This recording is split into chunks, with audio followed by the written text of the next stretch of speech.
Et la famille, j'espère que ça va. Dans cette vidéo, je vais te présenter un peu tous les repas que je mange tout l'hiver parce que la réalité, c'est que je mange souvent la même chose.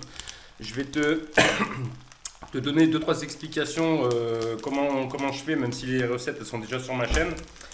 Je vais te mettre 1 point sur 10 sur la facilité de réalisation de la recette.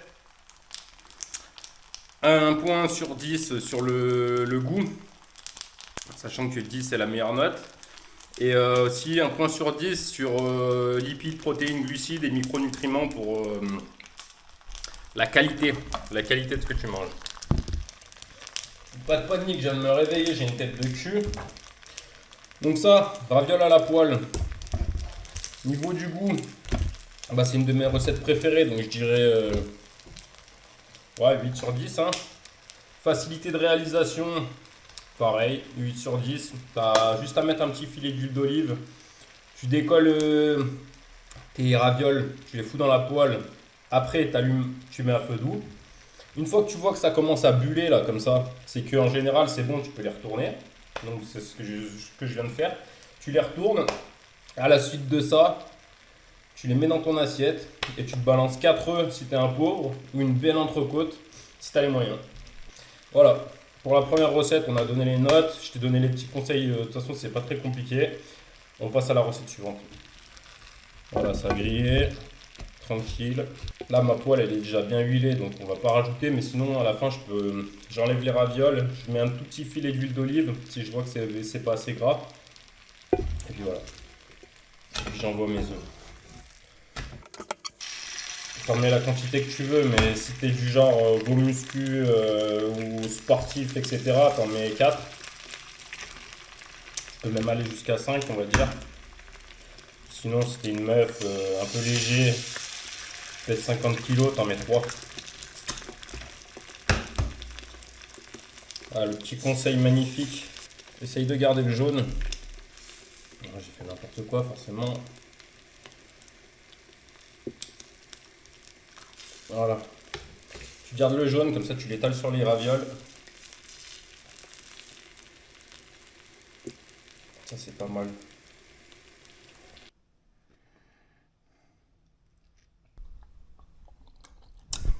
Voilà la famille pour le premier repas. Allez, repas suivant. Ah, je t'ai pas précisé, de toute façon dans tous mes repas c'est la même chose. Du coup, tu as des lipides et des protéines grâce à l'œuf, plein de micronutriments. Tu as des glucides, parce que ça c'est une base de pâte, donc farine de blé. C'est très calorique. Ça contient du persil. Donc il y a un petit peu des micronutriments en plus. Un peu de fibres aussi. Donc voilà, ça manque peut-être un petit peu de fibres. Donc si tu as envie de compenser, ben, tu manges une pomme après. Ou avant. Voilà. Allez, repas suivant.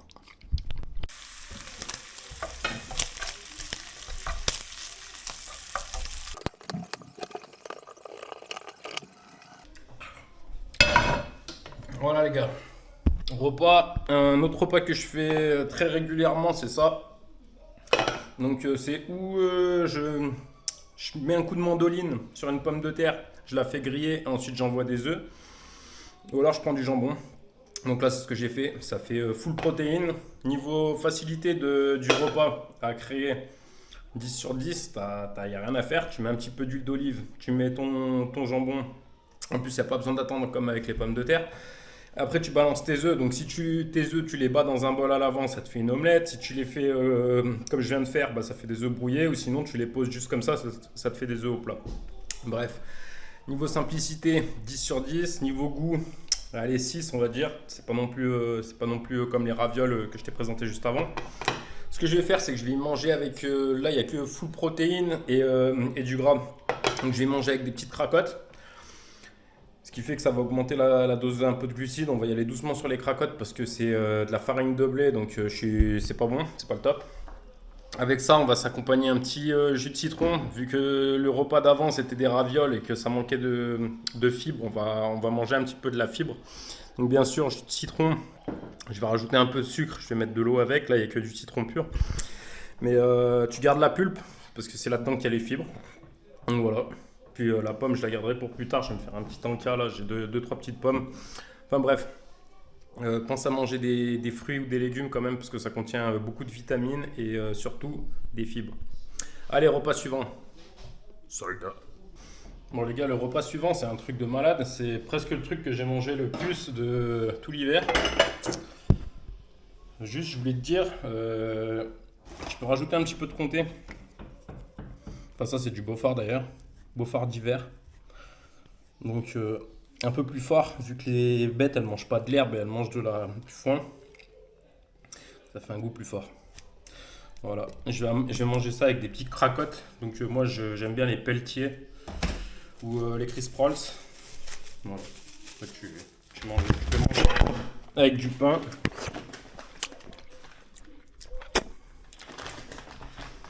Voilà, repas suivant la famille. Bon les gars, la cuisine si elle est en bordel c'est parce que je suis en train de bosser dedans et qu'il y a tout le temps plein d'outils et plein de poussière partout. Bon, repas suivant. Tu peux le faire, moi j'aime bien le faire avec des duos. C'est des espèces de saucisses de Savoie. Mais tu peux le faire avec du lard là comme je suis en train de faire. Donc, je coupe ça et je t'explique le truc.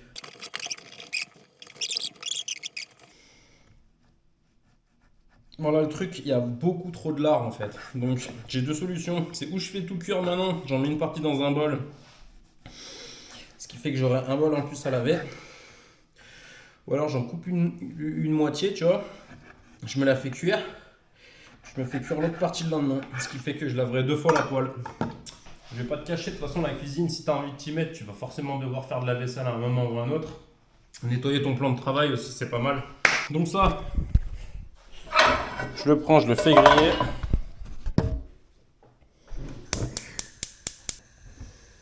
Quand ça chauffe un petit peu, on va faire griller les tranches là. Là, j'ouvre mon placard. Placard à choucroute. Bon, donc chou blanc, chou rouge. Chou rouge, chou rouge, chou blanc. Voilà, ça c'est vraiment un truc de malade parce que si t'es un peu en mode comme un Mixem là, en mode inconfort intestinal, digestif ou je sais pas quoi, en fait ça contient des bactéries qui sont bonnes pour ton système digestif, pour ton microbiote, pour ta flore intestinale. Donc voilà. Qu'est-ce que je fous là? Rien. Donc là je prends mes tranches de lard tout simplement. Je les fais griller. Tu mets un peu les grosses parties au milieu parce que c'est là où il y a le plus de chaleur. Les toutes fines, tu les mets sur les côtés. Voilà.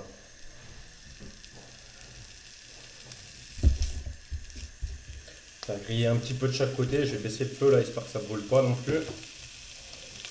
Ça, niveau simplicité, bah, en fait, le truc c'est que ta choucroute, la choucroute, tu la fais déjà à l'avance.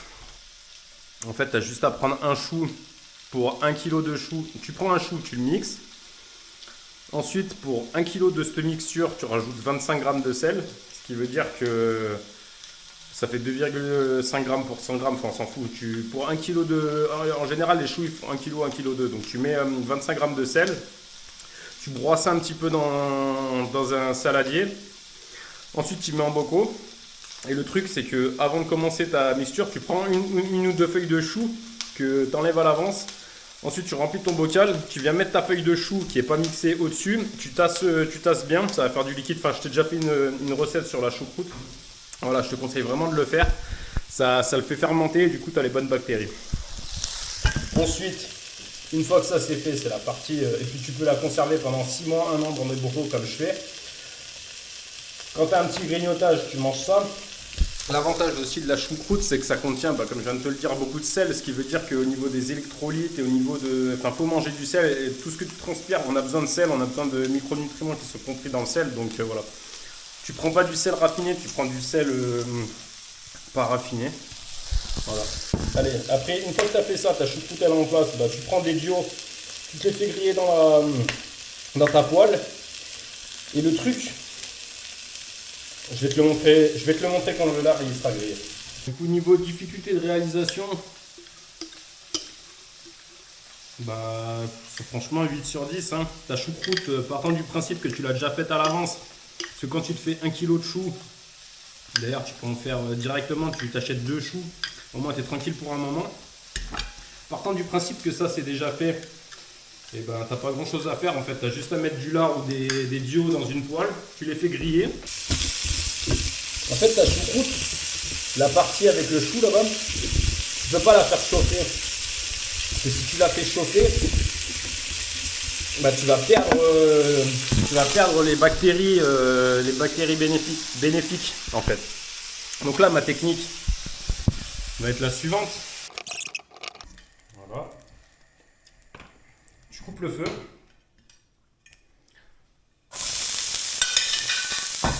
Tu balances une petite partie de ta choucroute là-bas dedans.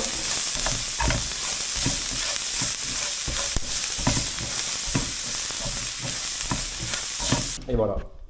Comme ça, tu fais réchauffer ta choucroute.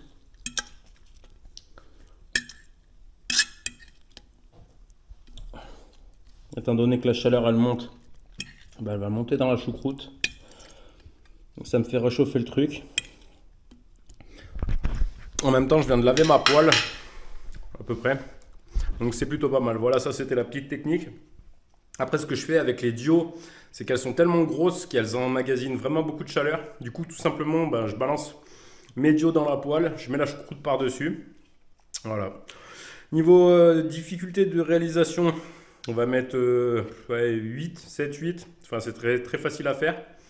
Niveau qualité, pour ton intestin, pour tout ça, ben, tu as lipides, protéines, glucides, des fibres et comment ça s'appelle? Il y a des bonnes bactéries. Donc 10 sur 10.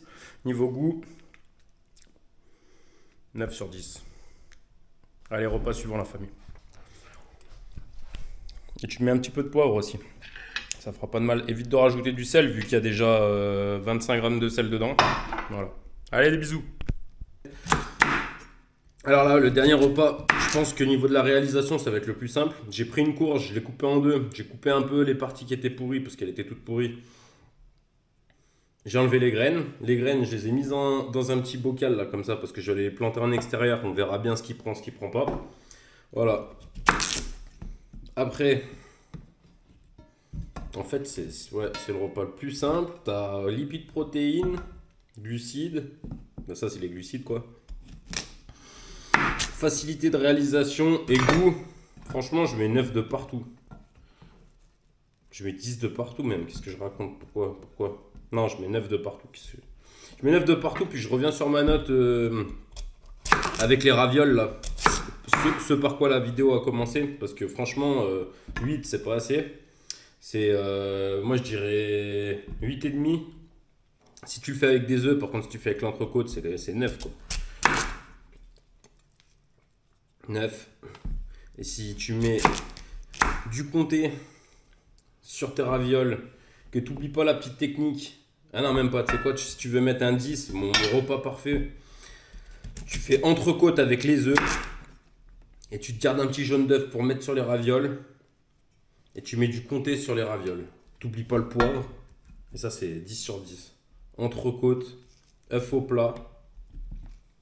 Genre tu fais une bonne entrecôte, tu prends 3 œufs, tu en mets 2 au plat, plus un blanc, tu gardes le jaune pour mettre sur tes ravioles, tu mets du comté, et là t'es au top du top mon gars.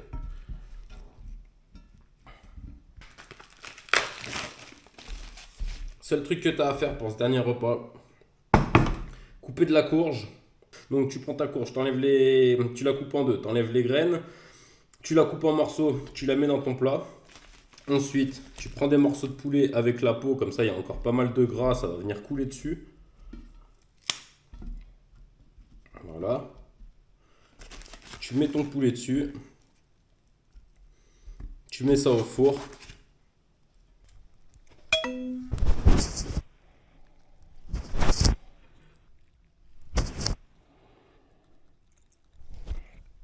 Voilà la famille, petit repas. Du coup, j'ai mis 180 degrés au début. Au bout de 20 minutes, j'ai monté à 200, 220 degrés, je sais plus. Ça m'a saoulé, j'ai monté à 240, histoire que ça grille un peu. Du coup, il y a un truc que tu peux faire aussi, c'est de récupérer le jus avec une grosse cuillère au fond du plat. Le gras un peu mélangé avec l'eau qui coule et tout. Tu le reverses sur ton poulet. Ce qui fait que la peau, elle sera pas complètement sèche en fait. Voilà. Après, tu te sers des petites parts. Puis voilà, hein. Demain, quand t'as faim, tu te refais réchauffer, tu remets tout dans le four. Et c'est incroyable.